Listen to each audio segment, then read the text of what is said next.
What does a video look like from start to finish? Like what? Oh my god, content creators need to make money? Is Ali reading word for word from a teleprompter? Okay, that's really, really good to know. Do you think that changing your strategy all the time confuses your viewers? Oh yeah, it confuses me.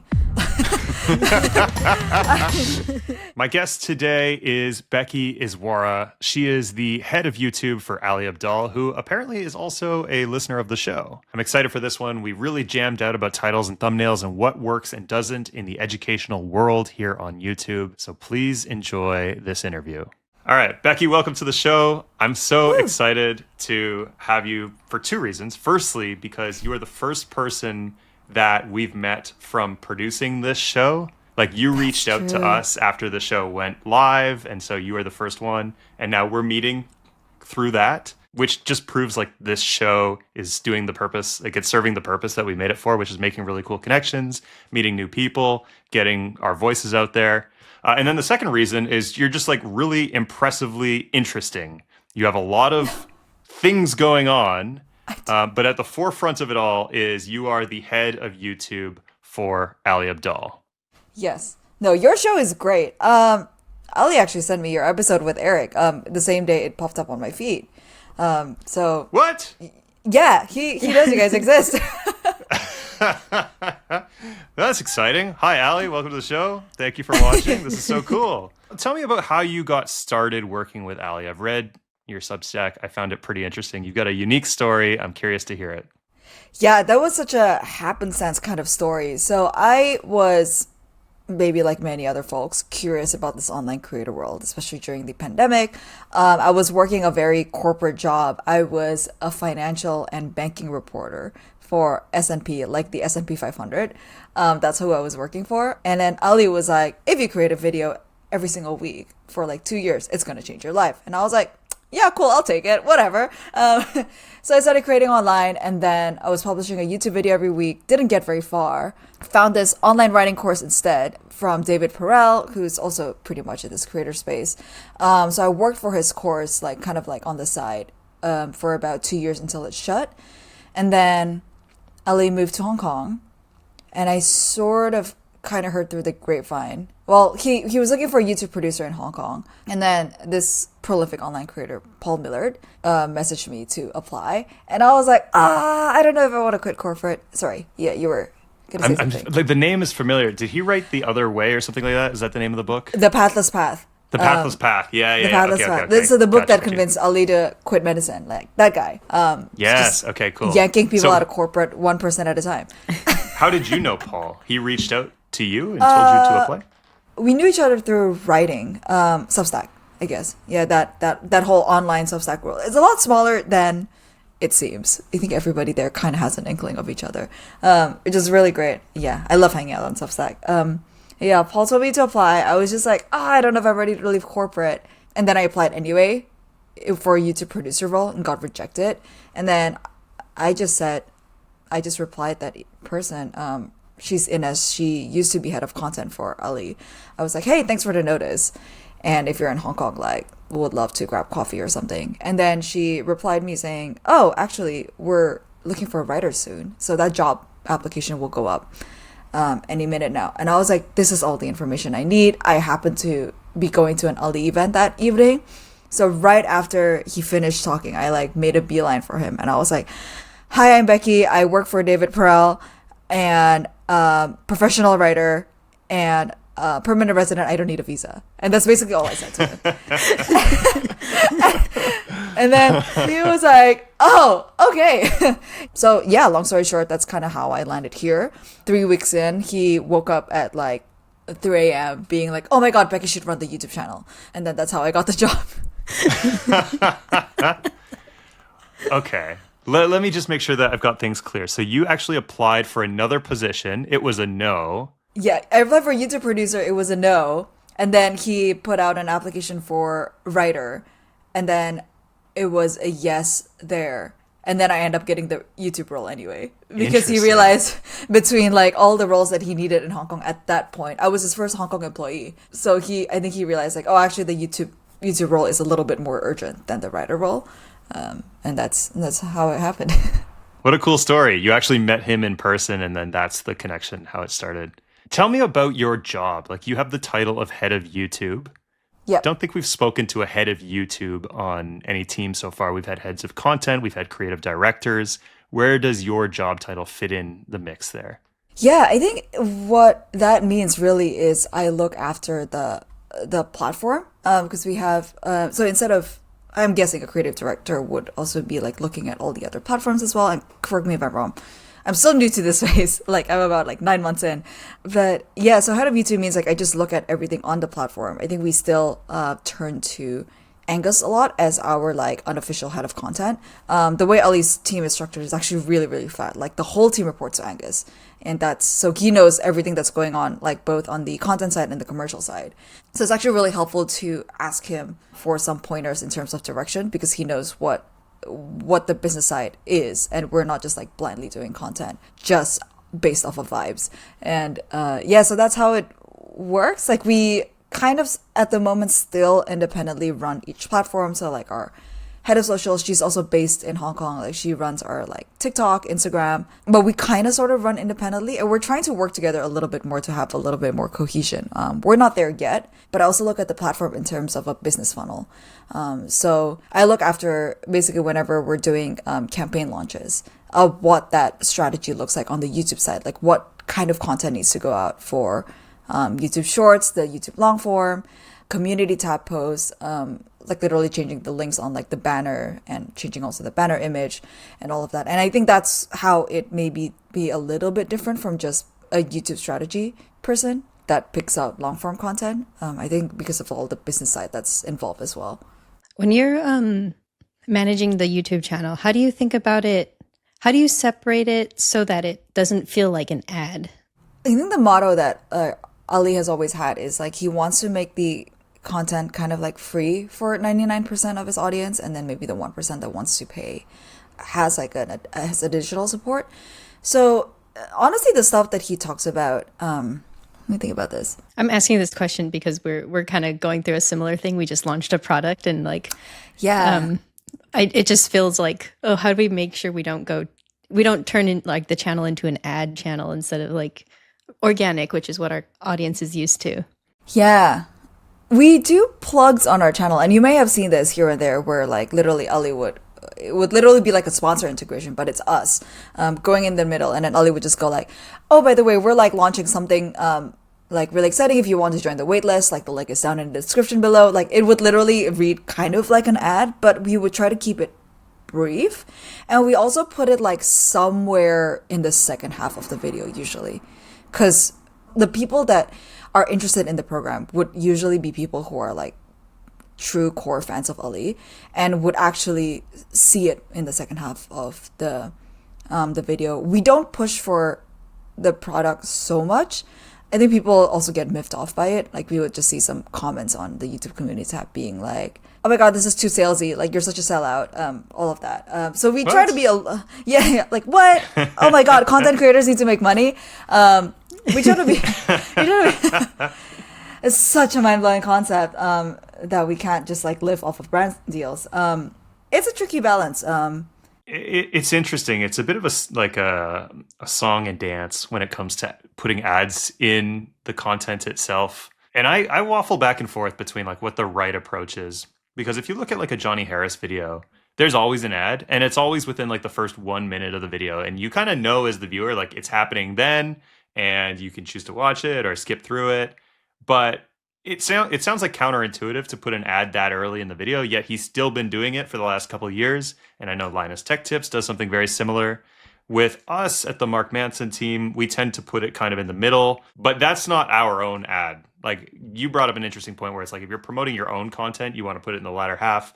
You're not contractually obligated to put it earlier in the video. Mark Rober and Vsauce and Veritasium, they've always put it at the very end. Like, Mark Rober has Crunch Labs, and it's like a 2.5 minute ad at the end of every video he makes, and it's just there. I mean, I don't know if people are calling him a sellout at that point in the video, like, because you can choose to leave the video. Yeah, and we do things a little bit differently too, depending on the product. So, or what we're promoting. So, for example, we're doing a productivity spark, and it's kind of like a 2-day virtual summit.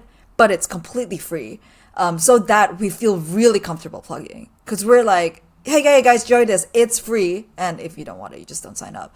So I think if it's something is free, we're a lot more comfortable doing it. Whereas if it's like a more expensive course, we're just like, how do we like present this? How do we position this? Like then a lot more thought goes into it. I think it still is, I guess fundamentally, we know that people on YouTube are watching it for free. And I think that's where like the tension lies. It's always just a little bit tricky. I'm like, how do you pitch something? It's like easier to pitch stuff in an email, but when it's on YouTube, it just feels like, you're turning on a camera and you're selling.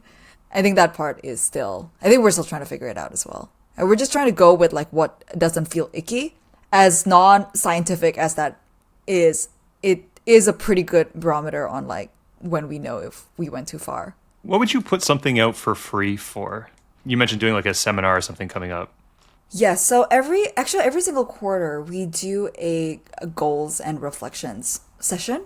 It's about an hour and a half to 2 hours every single quarter. And then during the beginning of the year, it's 2 days. So we have a bunch of guest speakers coming in.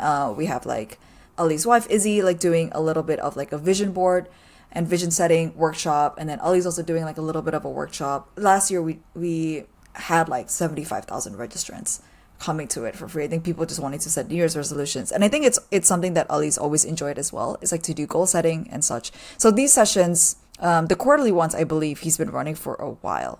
They've always been free. I think they will always be free. I think it's one of the rare moments we get to go live with the audience that is not paywalled or pay gated in any way. And I think we want to keep that element around. Got you. It's a bit of a philanthropic move, but it's also something that it sounds like Ali really likes, and it's a way to connect with viewers on a deeper level. Yeah, people get to ask him questions. We get to poll the audience as well and have like a little bit of understanding. So at the beginning of every session, we do a little like demographic check and like what are people working on? What are the goals? All of that. It's an interesting way to also like understand our audience a little bit better. I want to bring it back to the YouTube channel. And I want to ask you, what does a video look like from start to finish? Oh, gosh. Okay, so we're currently experimenting with it as we do. So we've tried sort of outsourcing different parts of the video prep to different team members, including the writing. And while objectively the writing is great, whether it's done by Ali, whether it's done by team members, there's just something special about Ali writing the script himself and preparing the structure of the video himself. Like when we go for coffee or we're just having lunch or in between meetings and such, like he would have an idea and then we would like spar on it for a little bit. In the end of the day, it does seem like when he's the one preparing like the nitty-gritty bullet points and the research material by himself, that's when the video really shines. So where the video prep comes in is we decide on a title first. Like we don't really work on a video unless we have a title for it. If we have a concept, an inkling of a concept, we really try our best to not get tempted to expand on the idea until we have a title.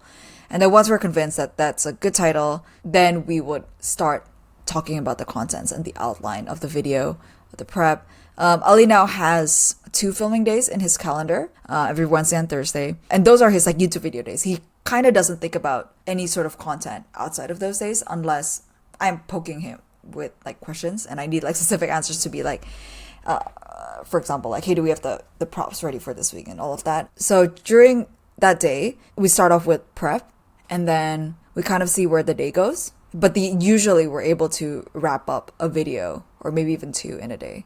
When you talk about going through prep, at that point, the script has been written and you're just kind of like... Oh, he's writing the script on the same day. On the same day. Man is really fast. Like he's extremely efficient, and his endurance of like talking and just speaking to the camera, like he could actually do it for 8 hours. I don't know a lot of people who can do that. He could actually do that. You just turn the camera on. Sometimes he might be like, oh, I need a coffee and everything. And I was like, sure, go get your coffee. I'll like prepare all the camera and the lighting in the meantime. And then when he comes in, I'm like, right, camera's on, we're rolling, like take your position and let's go. It's a tiny room as well. I guess that's like the downside of Hong Kong. It's like all the rooms are tiny. I'm actually sitting on like the window ledge is where I usually am. And I was just telling him, like, I think your requirement for a YouTube producer is they need to be tiny enough to like be behind the camera and a window ledge. It's actually funny because our camera person is very tiny also. You would think you need like someone like, a little bit, yeah, like sturdier to like hold cameras and everything. But also we fit in like really, really obscure places. So it helps. When I'm in like, we can now have like two filming studios. One is currently in his flat, and then the other is we have a co-working space. But I'm also like in like a little tiny corner behind a camera because that's all we can fit. And I was like, I think this is the best angle is, yeah, just in a corner of a room. Is Ali reading word for word from a teleprompter, or is it kind of like bullet points and then he goes and riffs? He does best with bullet points and riffs, but the hook, we try to script our hook word for word. That is like the one part we try to put a lot of care into it. But it also helps to have something word for word, and then if he doesn't like it, he can just riff off a point by himself. He knows how editing works, so he knows that he can just say something and stop and repeat himself. And the amount of time he does that throughout the video is actually pretty insane. He stops himself a lot and it will just like repeat himself over and over. But I think because he does that so much, he's also gotten like a lot better at riffing. He can ramble and sound really, really coherent. But it's also because he's like taken the time to like write out his thoughts. He types really, really fast. And it's just, for example, we shot a video yesterday and he took an hour and a half of prep of him just like writing word for word on Ulysses and then just going back and forth with Claude. And I think by the end of the 1.5 hour, he's had like a version 6 of the script, and that's the one we used. That's interesting. While he was doing that, I was preparing some like thumbnail concepts and like doing a little bit of extra market research, which is just going on YouTube and 1 of 10 just to see if that title is really the title we're going for. And then we sort of like confer and then I'm preparing all the camera setup and stuff. And then at the end, we just hit record. So the new title split testing feature that YouTube has added, that's not something that you guys use? Oh man, we've been trying to figure out how to use this properly actually. So yeah, at first we were using it and then like as the video launches, but then I've been talking to a couple of producers and a lot of them say like, oh, actually it doesn't really matter in the first 24 hours because it's only served to like the core audience anyway. So they would kind of click on it no matter what, which is true. So unless we're like really unsure about a concept and it's like a really major variation, we won't really do A/B testing. Where A/B testing with the title feel is really helpful is when a video kind of like is plateauing. And I learned this from Saf, who also used to work with Ali and is now working with clients like Dan Priestley. And what he said was basically if a video performance has sort of plateaued, the click-through rate is kind of plateauing, but you can see that they're still getting a lot of views per hour. Those are like really good candidates for A/B testing. I haven't figured out an automated way to do this or to like how to monitor at least like 1,200 videos on his channel to be able to monitor every single one of them and figure that out. But that's when, instead of like changing the title up completely, we would A/B test it. I think one of the more successful cases of the A/B testing was the video How to Change Your Life. This is a video we did a couple of months ago. It's the one I'm most proud of because I pitched that video idea and the whole content. But I think we were debating between How to Change Your Life and then either you only need 4 hours or like the Think Day method or something, because like XX method usually does well on Ali's channel, and like we tested it a few times and it just didn't do well. That was really helpful, and we wouldn't have like known that data point if not for A/B testing. And now what we're trying to do is build a little playbook of like what works and what doesn't work, test out a few theories like, oh, do videos perform better if Ali's face is in the thumbnail, or do they perform better if Ali's face is not in there, or is it better as an overlay shot? What kind of thumbnail text works? Yeah, things like that. It's just all data points that we're trying to systemize and put into a playbook, an ever-evolving playbook, because the algo and audience behavior changes all the time. Yeah. It's interesting to hear your perspective on things because we have similar positions. Like I'm the creative director for Mark Manson and we make similar educational content. And I think the title is obviously extremely critical, but I have had conversations around titles being less mandatory to like nail in education content compared to like entertainment content. Sometimes like the idea, the concept itself is actually what propels the video forward, and then we find a title after the fact. Oh, that would make sense. Yeah, I just like now YouTube is starting to send notifications around A/B testing to mobile, and the notifications I keep getting are like they're inconclusive. Yeah. Dang it. What am I doing wrong? Yeah, but all the variations are just so minor. It's so rare that we get a conclusive like 10% delta.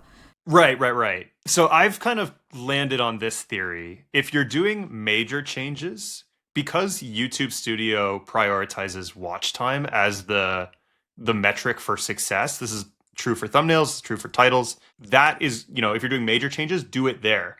But I've actually been using TubeBuddy for like more subtle changes in thumbnails and in titles because it uses click-through rate as its way of measuring success. And so, if a title has the versus or like a couple words that are different, or if a thumbnail has, Mark or Ali wearing a blue shirt versus a green shirt, that's not going to lead to a much wider, much longer watch time. But it might have a significant change if you measure by click-through rate. So that's what I've been doing. And sometimes with TubeBuddy, it will reveal like a 10% difference, like something that dramatic. That's the strategy I use, and I like it, and it seems to work. It might not work next week. You never know. YouTube always changes. Okay, the super nerdy question, but how's TubeBuddy different from like thumbnailtest.com, or is it just like, because I know thumbnailtest.com has like a lot of metrics to look at. I haven't tried the TubeBuddy A/B testing. Yeah, TubeBuddy was just the one that I learned, and as a result, that's the one that I've stuck with. But it's similar. Like, it has a lot of stuff that I definitely do not use. Okay, that's really, really good to know. Because, now I think we've been optimizing for YouTube just because, we were optimizing for watch time. But now that you say that, actually, the more granular data, like those minor changes can have a massive, or like give a massive significant delta in like CTR. Now I know to go to like the external sites for testing the minor changes. That's really helpful. Yeah. I think it's very intuitive to use YouTube's platform for YouTube related things. Yeah. But I've started to kind of come to the conclusion that YouTube doesn't do everything perfectly quite yet. And so there is justification for using third-party tools or whatever else for other reasons. And that's just one of the tactics that I use when it comes to like testing stuff. Yeah. Okay. That's really, really helpful. I'm always just, even when we're like thinking about YouTube videos, for example, we're like, are we aiming for like watch time? Are we aiming for like views? Like, it's always a really confusing, like, because it's like two different metrics. Like, yes, directionally they're the same, but they can result in like really different videos. A video with it of Ali interviewing his friend who started Firecut. Yeah, we love video Firecut. editing. Yeah. Yeah, is it a game changer for our editors? And I think like people in like the similar space. That video I think is like almost 3 hours, and the views are okay, but the average view duration on that is like insane. So I think it's like so that kind of content would lead to like more watch hours, for example. But it's also like, do you want to keep creating those kind of content, because they will not rack up as many views, at least not at the start. It's a slow burner kind of video. Yeah. Are you considerate of watch time when you are making standard talking head videos? Are you thinking, this should be a 45-minute video versus a 20-minute video?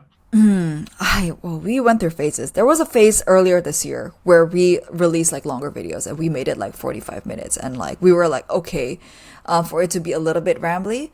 And now we've sort of gone the opposite way. I think now we're trying to shorten it. The current approach is that we want to increase like the information density, is how Ali calls it. So now we're like pivoting towards doing like shorter, tighter edits with like a little bit more visuals and a little bit more stuff going on in the video. And I think that's just a byproduct of seeing like people in the space doing similar things. I don't think there's a right or wrong answer, because I personally believe like there's an audience for everything. Yeah, but if people are gravitating a little bit more towards tighter videos, then maybe that's like the approach that we're getting. I think it's like we have a gut feeling, we test something out, and then we look at the data and the results, and then we'll just get feedback based on that. The way Ali always says is he's just like, well, I have a gut feeling, but I can always be convinced by data, is right. What he always... Yeah. Oh, I love that.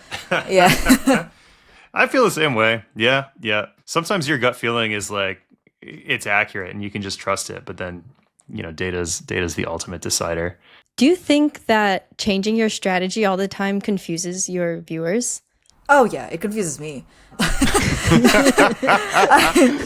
Yeah, so now what we're trying to do is one of our priorities for sort of like the next quarter, and we've started this like maybe 2 weeks ago, is to really double down and work on our pre-production filming and post-production checklist, and basically just having a system or like a playbook that we put together. Because what I realized is I've inherited like a checklist from, I guess, when Ali was in London. And that was like a whole different team setup, like I mean, YouTube was probably a different platform like a year ago, and a whole different team structure. This was when like some of his videos were written by a few different team members. It was just a completely different system. And so in hindsight, what I should have done is like go through the checklist in the beginning.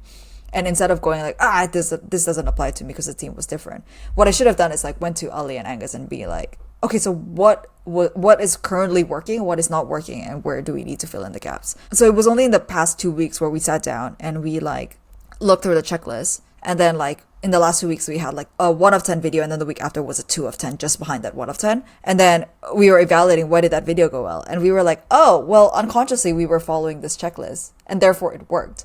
And now we're just like, oh my God, we should just stick to the dang checklist. Like, it's so simple. But we should have just stuck to the system that we know works. Yeah, so now we're like tweaking that. And hopefully we will experiment, but like in the context of, like we experiment, but not so wildly. Like hopefully the experiment includes like a stage where we iterate back on the checklist. And then therefore we're continuing to refine the process instead of just blindly experimenting. We were missing pre-production stuff. So I think when I came in, I was working a lot with like the team on like the post-production, and the pre-production was a little bit all over the place. Like we didn't know where the ideas were coming from. We didn't know like how we were looking at our peers. We didn't know how prepped the script should be. I think like a mistake that we've done was like, oh my God, Ollie's busy, and therefore we should just like do the prep ourselves and like shove it to him and like have him read off of a teleprompter. So we've done that, but I think what that resulted was like just like a disconnect between Ali and the script. And not to say that the script wasn't good, but I think it's just different when the same person who's writing the stuff and doing the research is the one delivering the messages. They just have this like, they're able to just connect the stuff in their head in a different way. So that was a major component of that was missing in the pre-production. So now we're just trying to take that back, try to think of like title and thumbnail also in the beginning. And even just like thinking of a title and thumbnail without doing like any extensive like 1 of 10 or like YouTube browsing would already result in a better video. Yeah. Pre-production is the big one that I think a lot of people gloss over, and it's actually probably the most critical one, because any problems that happen down the line, whether it's when you're filming or in post-production, it's probably easiest to solve those problems during pre-production, but it's so easy to just write V1 and then be like, well, all right, that's good. And then we'll film it. And then there's a comment saying, oh, we'll fix it in post. And as a former editor, it's hard to fix everything in post. You can't always pin it on the editor. You know, we make sure to leave like extra amounts of time for pre-production for like roasting scripts, going back and forth, thinking about ways to make scripts more visual, a way to tell a story first and then derive the lessons from the story rather than just spit the lesson out. We talked about titles a little bit. You want to talk about, I want to hear the two of you talk about thumbnails. Yeah, it's such a tricky one because like, again, like for an education channel, like we try to be, okay, so there was a season sort of this year where we tried to be like very wildly creative with our thumbnails. But then I think maybe that made the channel kind of look like an entertainment channel. And it just gives off a really different vibe from what Ali's viewers are maybe used to. So we actually don't know if it worked. We think that it might have like alienated a segment of our audience. And now we're trying to pivot back to his like more conventional thumbnail. We also don't want to start off with like a completely crazy frame and then have the video just be him in his studio doing a talking head. Yeah, I'm in a similar boat. It's tough for YouTube education. Like it doesn't feel to me as critical to get it right as entertainment-based content, especially to audiences that are more mature. Like Ali's audience is relatively mature people who are looking to better themselves. And it's similar with our audience, Team Mark Manson. And we've actually found that simpler thumbnails are overperforming compared to like highly produced thumbnails. So we always do try to keep it grounded within reality. Like if we elevate a thumbnail idea or if we kind of add a little bit of creative juices to it to make it more saturated or make it pop or look cooler, we always make sure that it looks at least like it could exist in real life. Otherwise, to your point, it starts to look like an entertainment channel. Yeah, I think Ali has specifically also said like, oh, we don't want a Mr. Beast looking thumbnail because that's not our audience. So now this is also part of our pre-production process is like, if we think that there is a specific pose or something that would work as a thumbnail, we also try to shoot it on the same day. There's just something about the thumbnail being like the first frame of the video that I think is quite powerful if it works. Like if the first frame of the video is like Ali walking, for example, then that might not be the best thumbnail opportunity, or like somewhere in the beginning, I think is what we found is like a very nice continuity. And maybe this is just subconscious. I don't know if that actually like impacts No, people's I like thinking. it too. And we've seen data Yeah. where it's performed well for us as well. Wasn't always that way. I think like in YouTube education right now, authenticity is kind of like the winning ingredient.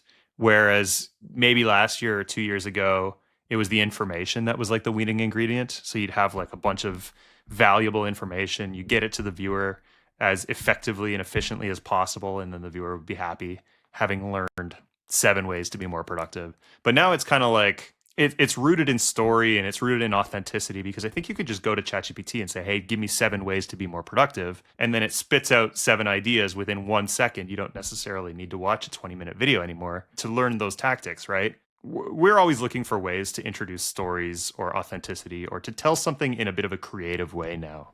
And I don't know if that's right. It seems to work for us when we do it right, but also it has gone belly up a couple times. So Yeah, sometimes the videos you think are gonna do well don't, and then vice versa. It's just like we can test it out as best as we can with like the best educated guess, and then you just have to let the platform decide, let the audience decide. are you really observant of other channels and the types of titles and thumbnails that they're doing and looking for those kinds of trends and thinking, how can we make a video with that same title? Yes and no, in a sense, like yes to know, just to know what the other people in this space are doing. And I think we have seen like sort of this shift where I'm sure you might notice it too on YouTube, where everybody is making like the same kind of videos, the exact same thumbnails, the exact same titles, the exact same thumbnail text. Someone sent me a video the other day being like, the title was "How to Change Your Life" and the thumbnail text was "You only need 4 hours." And they're like, "Hey, saw that somewhere that's before." Yours, yeah. Yeah, I was like, that's so true. So I think there is like some part of us that also does that. We also do the same to our competitor stuff, and the reason for it, like as unoriginal as it seems, it works. Like if you just use those thumbnails and use the thumbnail text combination, your views just go up. But I think we're careful of not doing it too much, because then we start to lose because then I feel like. Because now I see like 5 videos with like the same title and I kind of don't want to click on it. Like personally as like a viewer, I think that in that sense, anecdotally, we're also just trying to stray away from that to be not too samey to the other channels. But it is a little bit tricky because it's like the views are there. And at the end of the day, it's also kind of, the views kind of prop up the channel as well. So we can't ignore it too much. And I think it's always like a balance between, like you said, like authenticity. Because I think that's what a lot of people gravitated towards when it came to Ali's content. Yeah. I feel a similar sliminess when seeing other titles exist out there and getting millions of views. And I'm like, well, if we need 1 million views, let's just make that video right then and there. But I think if you balance it between truly authentic content, original content, I feel less slimy about it. It feels like you are, at least is the way I think about it. I'm observant of what's going on in the space and then jumping on trends as they happen. But I'm also very conscious not to just do that one tactic only over and over and over and over again. There was a time where we put out a video called "If You're Ambitious But Lazy, Watch This." And that is such a popular title in YouTube education. Yeah, not gonna lie, we have a video with that title coming out too. Yes, so exactly. it's also like the second we saw that title, Ali was just like, what is this? Like, why? Like, what is lazy? He was like, nobody is lazy. What is going on? What is the crux of it? He was just like, like, is it like people want to do things, but they can't, like, they don't have like the system to do it? Like, what is it? And he was just like, I don't like the word lazy. I was like, yeah, I try not to think about it too hard. Like, why does this title work? I don't know. It's worked for 5 other channels, so why not do it ourselves? You know what? It's interesting with that particular title, though. I did actually do a study and I pulled all of the transcripts from every channel that made that video, and I used GPT to like figure out what the contents was. And what was interesting was there was actually quite a large variety of like what that means to each creator. So even though the title was what got the click, there was actually a pretty diverse range of just like lessons or stories hidden within it. yeah, it was only when like Ali started recording the video and then he started saying stuff that like felt really aligned to him that I was like, okay, I can forgive this title now, because like what he's saying is actually, it's very Ali coded. It's the same with like those videos that are like, oh, you're gonna find this at the right time, or like you'll find this video at the right time. That's also like all over the feed right now. Yeah. And then I said that to Ali and he was just like, oh my god, that's such a catch-all title. I know that one for sure, and it does work. And I'm guilty of clicking on those same videos too. I'm like, oh, okay, interesting. So then I Yeah, I'm watch like, it. what is the angle on this one? Yeah. Just really curious. I wanted to give you an opportunity to talk about your personal channels. You have a newsletter, your Substack, you have a podcast. Are you writing a book? Yeah, so the book I wrote when I was still working corporate. So right before this job, I was working in an investment bank as part of their communications team, and I was so bored. So I wrote a book. It's a little mini book. It's like 10,000 words, but what happened was after I got the job with Ali, just kind of went to the side. But I did take some time off in October, and I managed to finish it, or finish like round 3 of the edits. I finished like draft 1 in January, and then it just fell off to the wayside. It's currently with an editor I'm working with, a good friend of mine that I met in Rite of Passage, and I'm trying to think of it as like it's his job now to like the responsibility is in his court now to wrangle it. Like it's no longer my problem until he hands it back to me, and then it becomes my problem again. But I think it should be almost done. I kind of told him like I'm kind of emotionally done with this project and I want it published. So he's like, okay, let me just tie up the ends on there. It's called Bite-Sized Creativity, and the thesis was that you don't have to quit your job to start a creative practice, which I think is like how a lot of people were. I think that's like a lot of people actually on like Instagram and who are creating content on like YouTube and Instagram and such. Like they're not necessarily full-time content creators, but just doing it, making time for it a little bit on the side is enough to change your life. At least that's how it changed mine. Wait, how did it change your life? Was it because you got connected with David Perel and Ali Abdaal? Tell me. Yes, it did. I think in that sense, it put myself out there. It exposed me to like this whole network of people that I wouldn't have been in touch with otherwise, like thanks to the internet. Because it's just, Hong Kong is not a place for a lot of creatives. I think it's a really like financially driven city. So like the financial industry is, and all its subsequent industries, so like law, legal, accounting, and consulting, all of that is what props up the city. But it just was not what I was inherently into. I really love like the creative part, like writing stories. And I think like doing that on the internet sort of put me in a place where I get to be in touch with other people who are similar, and like it took the location factor out of it, because just like realistically I was never gonna meet any of these people. Like Ali moving to Hong Kong was such like a wild card that I never envisioned. Like had Ali not moved to Hong Kong, I probably would still be in a bank, like maybe doing content on the side. I think that was such like a wild opportunity that could have not happened.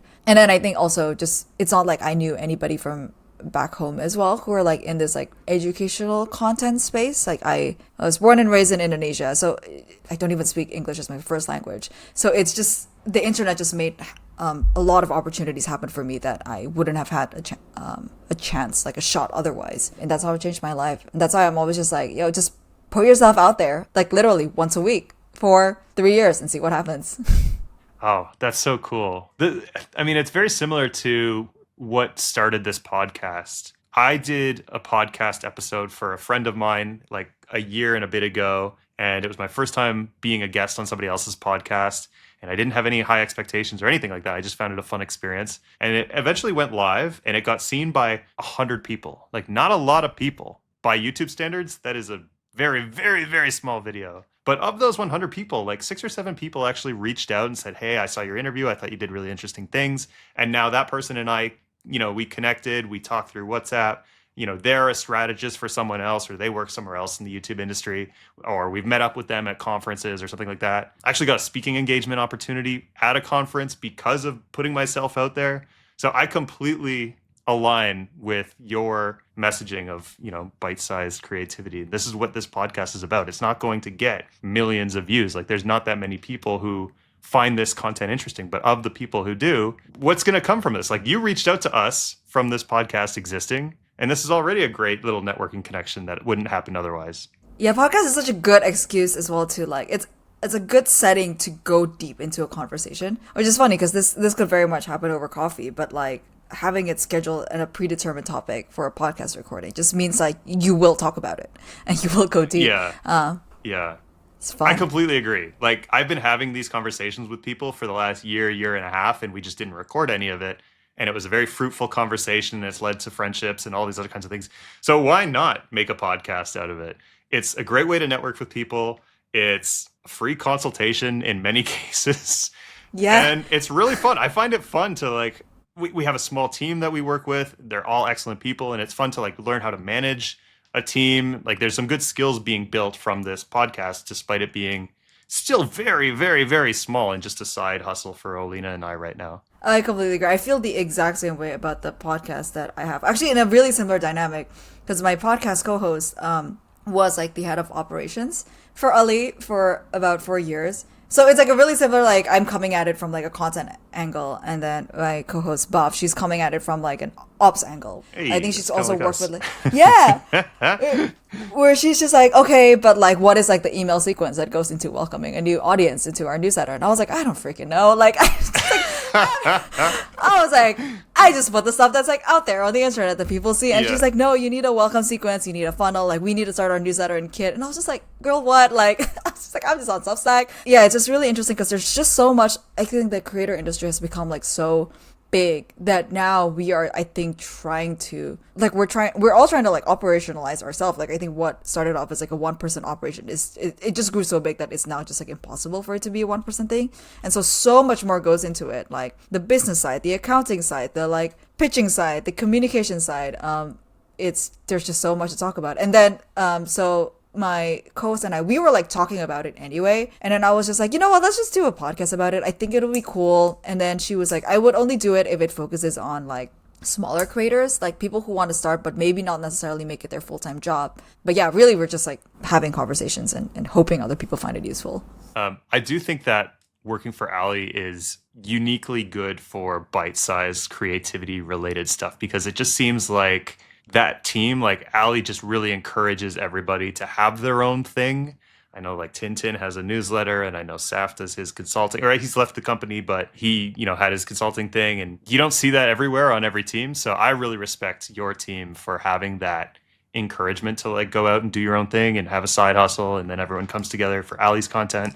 I think that's really cool. Yeah, that is like, yeah, that's actually really, it's a really, really nice thing to have. Because I guess like having worked in corporate, like they're always just like, you better declare your side income in fear of like insider trading or conflict of interest or whatnot. But I mean, I did work for like a couple of finance organizations, so I get it. But it really got me thinking, and I never really thought I was going to be a person that would start a business or a side hustle, like to actually make like, because I was doing this bite-sized creativity stuff, and I was like, oh, these are all just creative expression, but my primary income is going to come from my employer. And then Ali's just like, no, that's like kind of like you're putting yourself in a really risky position if your income is only coming from one person. And I was like, okay, but and this is coming from like the dude who's employing me. So and so I was like really like confused and like not skeptic, but I was just like, oh, like questioning. I was like, is this how the world works? But then just like seeing everyone like actually talking to Tintin and actually talking to Saf and like talking to other people in the team who I think like more than half work for other clients, like have clients on the side. I think that just like normalized the whole like side hustle thing for me. And that's when I started going like, oh, actually, maybe it's not that scary. Actually, when you have like a couple of people like doing the same thing, like you really become the average of the 5 people you surround yourself with. Because there's Tintin and Saf, and then we know like they like talk together all the time about business. And I was like, okay, where are the girls in the team? Like, why are we not like doing side hustly stuff on the side? So now there's a group of us that's like the girls of the team, like, and then plus like a girls of like the alums of the Ali Abdaal team. And we literally have a meeting every 2 weeks to talk about side hustle stuff and like pricing, proposals, like how to deal with like this client, like, oh, I don't like this client, what to do, like what the packages look like. And now that's the kind of stuff that we talk about. And also like YouTube, like should we be posting on LinkedIn, what kind of stuff should go on there? But now this is the kind of stuff we talk about because it's so normalized in like the Ali culture to do it. And Ali knows about this group as well. He's just like, oh, that's so cool that you guys do it, like you guys still meet, oh, that's cool. How's everybody doing well, okay, like. And then when they get a chance to meet with Ali, because like team members, if they visit Hong Kong, they still go to like the office and they still meet Ali and everything.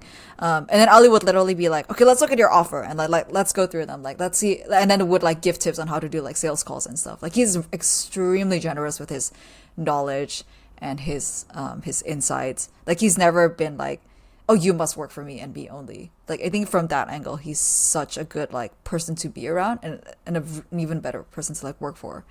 Because he's so supportive of all of his team members like that. Angus as well is also really supportive. In quarterly reviews, he does add like, oh, where do you want to be in like 3 years and what can this company do to help you get there? So it's just like, it's not just like a sentimental thing, but it's like an actual serious conversation that also happens every single quarter with the person that essentially manages the whole company. I think a lot of people get burnt out on the back end now. I remember like 5 or 6 years ago, it was very common for the creators to get burned out. I still think that happens a lot too, but I think it's also been passed on to people who work behind the scenes, like the editors and producers. And so I think like the remedy to that is having somebody like Angus or Ali, check in, you said, on a quarterly basis, making sure that everything's okay, making sure that they're working toward their own goals. I think that's something that is net positive for this industry as we continue to develop and become more, I don't know, real. I know we're real, but like we're still early days, this creator economy. Becky, who is a creator, YouTube or off platform, Substack, wherever, that's on your radar right now that you really respect and think is cool? Oh man, this is a repeat of your previous guest's answer, but Colt Kirwan, I think, is just absolutely smashing it. I think personally for me, when I was about to get this job, I just saw him like when he was hustling and working for like Kelly Wakasa. I think he probably still does. But I was like, oh my God, we are like there's like the OGs of the YouTube that are like solo creators. And then there's like us who like, because now those like first round of creators are able to like basically be their own platform. Like the second round of people, like the second wave of people, like Colt and now me, like who like work for creators and are also like creating on the side. So like our primary income actually now comes from another creator, and then we're also trying to make it on our own as a creator. And I think that made me feel like, okay, like I'm in good company doing this whole like creatory thing, working for another creator. The other is just like his storytelling and his like creativity on his videos. It's just insane. Like it's so refreshing to watch his stuff. And I think it's really hard now with like everything being like super optimized and like everything, like everyone's trying to like gain views like for a good reason. But I think just to see YouTube as that like pure form of like creative expression is just such a breath of fresh air. Excellent answer. Thank you for being on the show. It was pleasure to meet you. Thank you for reaching out, being the first guest to message us first. No, thanks for replying to me. I'm just really looking just to connect with other people in the space. I think especially being out here, not a lot of people in Hong Kong, but thankfully so many friendly people on the internet willing to just like jump on Zoom calls with me and answer my questions about A/B testing. Thank you for watching and listening to this episode. If you liked it and you're new here, please consider subscribing or leaving us a review on the audio channels. It really means a lot in these early days for the podcast. It helps it make it more sustainable. And if you are interested in checking out another episode and you're watching on YouTube, I recommend clicking here because we've put up the Eric Villa interview, which in my opinion is one of the best ones. It's certainly one of the most high performing episodes. And he is the head of production for MKBHD's sister channel, The Studio. So you can check that out by clicking here. It's in the description if you're listening on the audio channels. Thank you so much for listening or watching. I will see you in the next episode. Goodbye.